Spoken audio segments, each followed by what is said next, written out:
So hello, what's up mga ka-J-Vlog? Welcome ulit sa panibagong video, and for today's video, ayan, bibigyan ko naman kayo ng 5 reasons why you should purchase the Tecno Pova 7 ngayong 2025. So tara mga ka-J-Vlog, check natin.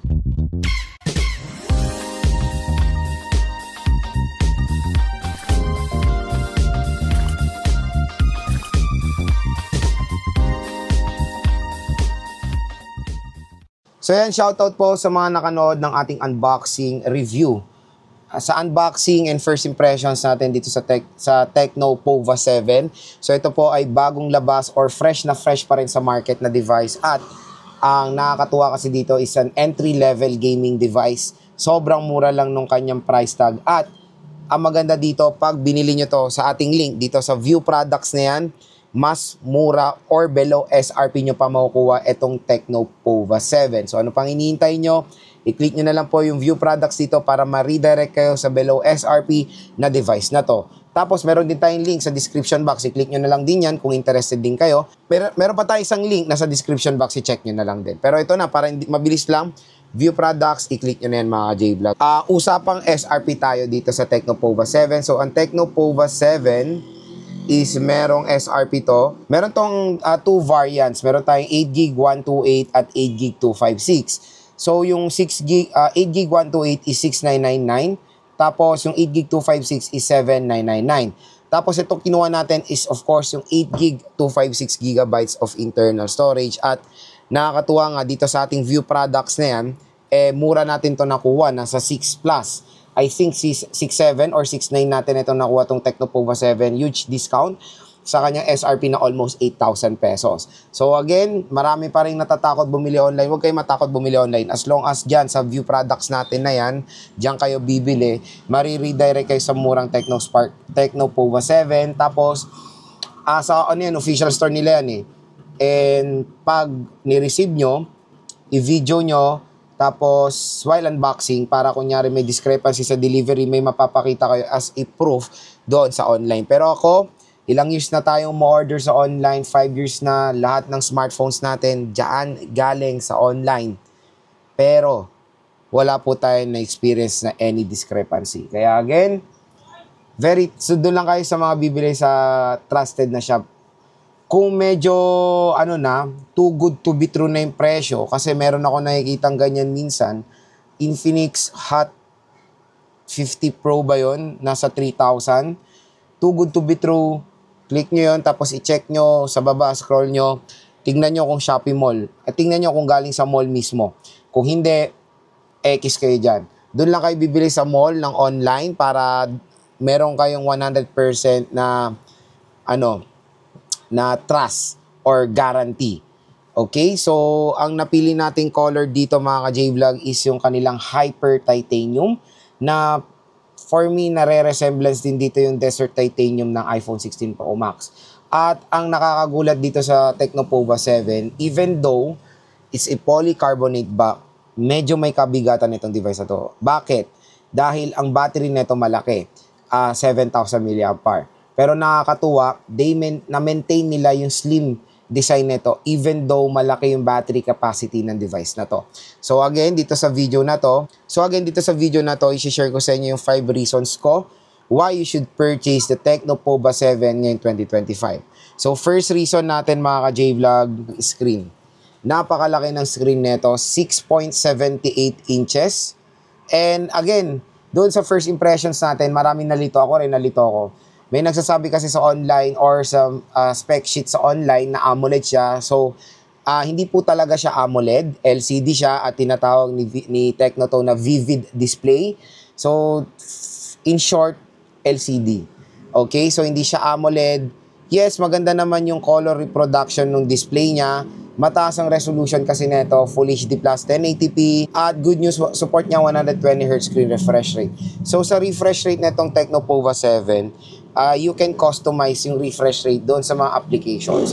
Pwede nyo i-apply yung 120Hz, pwede nyo i-apply 90Hz para siyempre makatipid kayo sa battery, di ba? Pero sinet natin sa 120Hz yung mismong setting menu. Ayan, napakabilis mga ka-J-Vlog.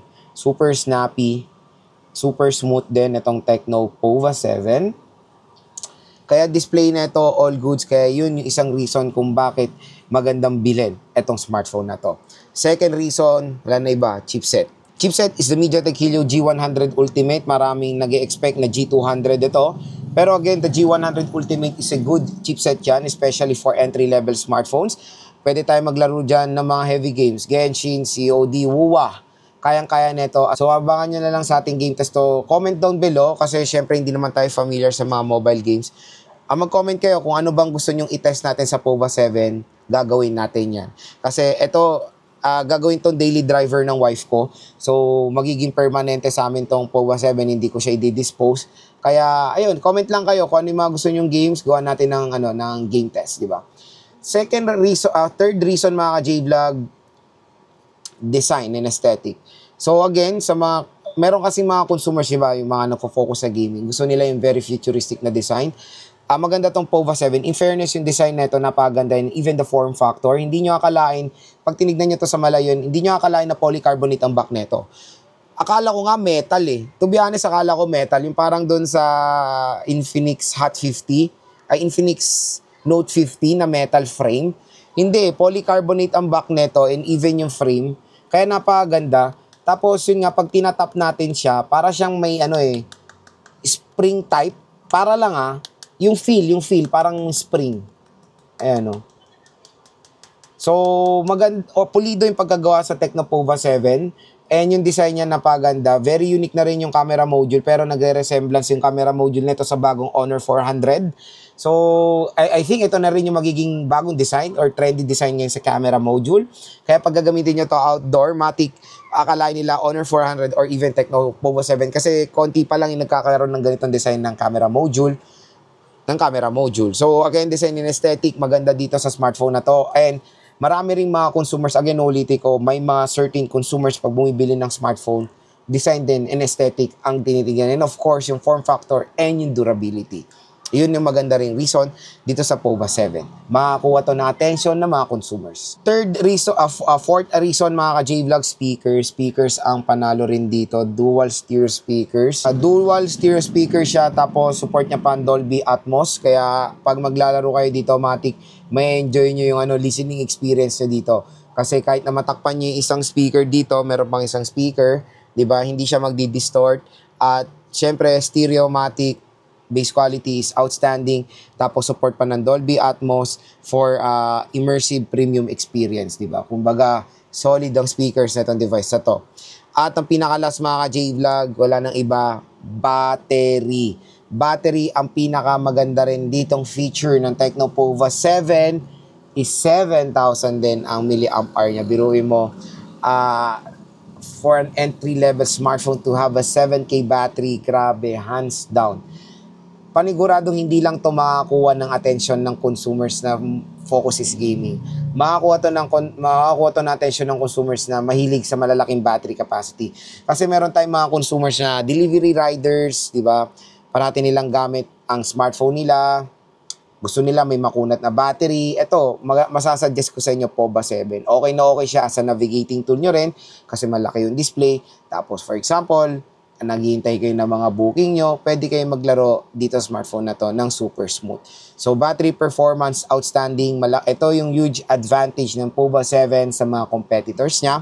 Hindi lang yon, 45 watt fast charging rate pa siya. Mabilis po mag-charge dito. Pero for me, kung 7K battery ang sa smartphone mo, at least minimum na talaga na pwede natin makuha is a 33 or 45 watt fast charging. So, nakakatuwa.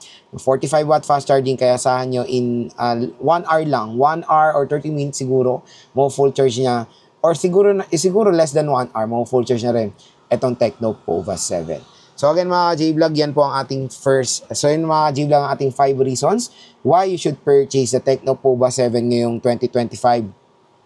Definitely, maganda siyang i-recommend sa lahat ng consumers. Sa consumers na mahilig sa game, sa consumers na more on focus is battery, consumers na tinitingnan din is camera.